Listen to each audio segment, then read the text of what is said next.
Welcome back. To the health sector, resident doctors of the University of Benin Teaching Hospital, Benin City, are on strike to demand proper equipping of the hospital, reduction in service charges on patients, and transparency in running of that hospital. The president of the Association of Resident Doctors says the strike became the only option because the management had failed to address the issues. But the management faulted the strike, saying it was doing everything it could to address some of their demands. Since its establishment in 1973, the University of Benin Teaching Hospital has remained a citadel of learning and delivery of quality health services to millions of people from Edo and other neighboring states. However, incessant strikes by the different in-house associations can be described as the bane of this great institution. On Wednesday night, the resident doctors embarked on another indefinite strike. Enough is enough, and time has come to rescue this hospital from the grip of very draconian and incompetent administrators. The doctors are also calling on the management of the hospital to step aside. It's a total indefinite strike. We've said that we also need to engage the group of Edo State because this really is for them as we speak. Very basic and essential commodities and materials, consumables that are needed to offer treatment to patients are currently unavailable. Those that are available are in short supply while others are faulty. Rates of services in this hospital has skyrocketed to such a level that the average cost of per service in this hospital is 3 to 5 times the amount you would have to you need to pay for those services in other federal teaching hospitals in this same country. Responding to the current industrial action by the resident doctors, the Chief Medical Director of the UBTH, Professor Michael Ibadin, says there is more to the doctor's strike than met the eye. How do you go on strike without dialogue? You will not dialogue, then you go ahead and go on strike. Then after you have commenced, then that is when you start talking. So I find that very, very appalling. The hospital does not belong to the CMD. It's a federal government facility. Issue of facilities have to do with the fact that it's what we are giving that we can give out. The striking doctors have made their demands, and the management has the onus to respond positively in such a way that ensures quick and equitable resolution of the dispute. To the oil and gas sector, the Department of Petroleum Resources, the DPR, has urged all Nigerians to support the local content policy in the industry by patronizing locally made products. The DPR made the appeal during a facility audit and inspection of gas plants in Owerri, the Imo State capital. Part of the audit includes the recertification of the integrity of facilities used in the liquefied petroleum gas industry.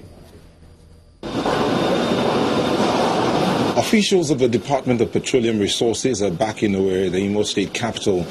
This time they are carrying out an audit of facilities and equipment used in the gas sector. The team is visiting a steel fabrication workshop where gas vessels are manufactured and a construction site for a gas plant. This is part of the statutory duties of the DPR. We are talking about local content. We have seen a lot of proponents of the LPG gas industry who want to go abroad, go to Turkey, go to Greece to go and bring these vessels. And some of them actually bring some that are over 20 years old that you can no longer be assured of their integrity. Any individual or organization that fails to meet the required standards will face serious sanctions. As the DPR winds up its activities for the day, the team is advising all Nigerians to support the local content policy of the federal government to promote domestic industrialization and ease the strain on foreign exchange. What we are encouraging, especially as the DPR, is that a lot of the things that are being done abroad, that we should give Nigerians who are competent, who are technically sound, and who have the wherewithal we should give them an opportunity to show themselves. Increase in domestic industrialization means that the DPR has its work cut out for it in the months ahead to ensure the compliance to petroleum laws, regulations and guidelines in the oil and gas industry. To politics and the law, the running mate to the late Abubakar Audu in the November 21st governorship election of Kogi State, Mr. James Faleke, has asked his lawyers to appeal against yesterday's judgment dismissing his appeal against the election of Mr. Yahaya Bello as governor. In his reaction to the judgment, Mr. Faleke claimed that the verdict was political and is determined to seek a fair trial at the Supreme Court. In the meantime, Governor Bello has affirmed his commitment to improving the lives of the people of Kogi State, saying the appeal court judgment is victory for the people.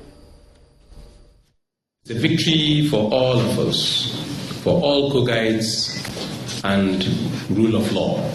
And it's a democracy victory. Almost 25 years ago, that the state was created, the founding fathers had a vision of having an egalitarian society, a society where things will work without necessarily having a godfather. As you all know, God brought me into this position without any godfather. And as such, I pledged and I swore by the Holy Quran and our Constitution that I would be fair, I will be just, and I will be equitable, and to serve the people to the best of my ability. I am going to do that, and nothing will fall short of that. And by the grace of God, at the end of our tenure, our people will have cause to glorify God. Amen. I want to assure all Kogites to remain steadfast, to remain calm, not to jubilate too much, but just to wait and be patient with me to see what I will do within this period. Governor of Kogi State, Mr. Yahaya Bello. And that's where we leave it for this edition of News Across Nigeria, where we tell you what's happening now across the entire Nigerian Federation, North, South, East and West. I'm Olumide Macaulay. Thank you for watching and have a great weekend.